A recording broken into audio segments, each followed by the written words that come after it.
হঠাৎ করে এত রাতেই বা আমরা কোথায় যাচ্ছি? তাও আবার এই শীতের সময়। কিভাবে বাইকে করে এত জিনিস নিয়েই বা কোথায় যাচ্ছি? ঘরের জিনিস হঠাৎ বা সবকিছু কেন গোছাচ্ছি? এই ভিডিওটা পুরোটা দেখো, দেখলে বুঝতে পারবে। হ্যাঁ, আমরা এই রেন্টে থাকা বাড়িটা চেঞ্জ করে নতুন বাড়িতে যাচ্ছি। যদিও এটা পুরনো ভিডিও, আমরা চেঞ্জ করেছি নভেম্বর মাসে, আর ভিডিও তোমরা দেখছো ডিসেম্বর মাসে। ঘড়ির কাঁটায় এখন ভাই সাব আবেগ মোবাইল কি করছে দেখা দেখা। ঘড়ির কাঁটায় এখন 11:59। এখন আমরা জিনিসপত্র বইছি শুধু এই লোকটার জন্যে। এই লোকটার শুধু টাইম হচ্ছে না বলে আজকাল আমরা হচ্ছে রাতে রাতে জিনিস বইতে হচ্ছে।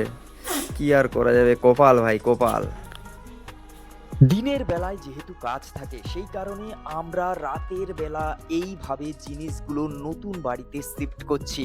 অনেক দিন হলো কনসিস্টেন্সি মেনটেন করে ভিডিও আসেনি চ্যানেলে, এবার থেকে রোজ ভিডিও আসবে, তো চ্যানেলটাকে সাবস্ক্রাইব করে নাও। দেখা হচ্ছে খুব তাড়াতাড়ি নতুন একটা ভিডিও।